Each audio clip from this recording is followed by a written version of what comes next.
So now we're going to properly define what a linear equation is, where a linear equation is one whose graph is, well, a line, like we saw a few times, but specifically, one form we can use to describe linear equations is the system ax plus b equals some value, where in particular in this context we're looking for solutions, so we will say ax plus b equals 0.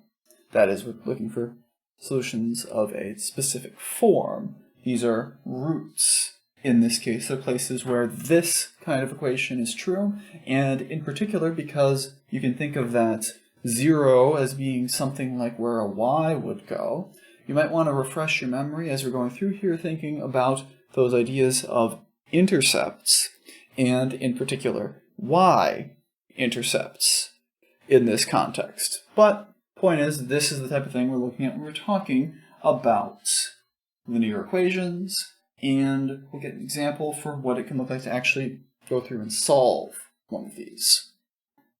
So we want to solve and check the solution to the equation 5x minus 7 equals 8.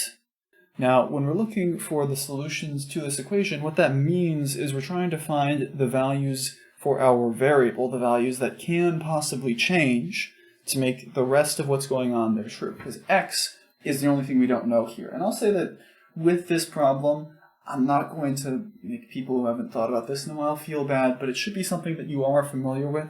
I know the first time I looked at this kind of basic algebraic equation, expressions don't have equalities, but for this kind of equation, it's the sort of thing that I looked at near the end of elementary school and the beginning of middle school.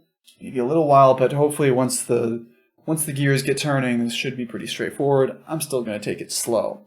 Anyway, we just want to use some of these basic properties that we have that we can deal with when it comes to an equation to get things into a nice form. So what we want to do here is we want to take this 5x minus 7 equals 8 and try and get that x by itself. Because when we get the x by itself, that'll tell us what we need to know, because it'll be an equivalent representation. It'll talk about the exact same truth, just in a different way. So we're going to take this, and if we want to get rid of that 7, well, we want to add 7. But the cardinal rule for dealing with anything in terms of algebra is that if you do it to one side, you have to do the same exact thing to the other side. So we'll add that 7 over there as well.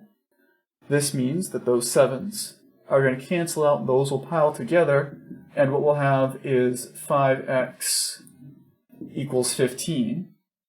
And we'll take that 5x equals 15 and we'll divide both sides by 5. Again, you can do anything you want as long as you do it the other side. The most important rule of algebra. So, divide out the 5's, you're left with x. Divide out the 5's, and you get x equals 3. And if you want to check that, you want to be sure, what you can do is you can take this guy here, that original piece, and just plug in 3, see if it's actually something that's true. Plug in 3, you'll get 5 times 3 is 15, minus 7 is equal to 8. So we have what we need there. We have this is the solution we want at x equals 3. So if we want to describe what is called the solution set, and I usually abbreviate solution sol apostrophe n, just like I'll often abbreviate equation eq apostrophe n, but the solution set here is something that we put inside of curly braces. It's all the values x that work for us.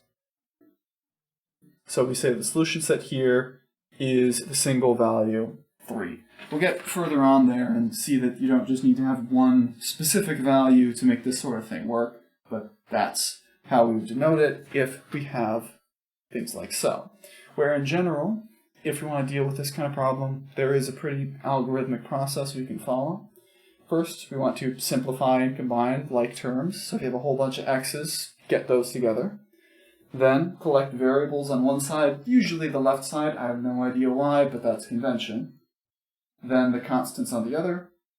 Isolate a variable and check the solution. You don't always need to do every single one of these things, And the most important thing you always have to remember here is same sides as long as you do both. So you can add or subtract the same value to both sides, multiply or divide the same sides, switch the orders of the equations if you really want to. As long as you just don't break those rules, you got a few options. Where the next thing we're going to look at is how we handle this type of thing where instead of just having these nice straight lines, well, we got some fractions to deal with.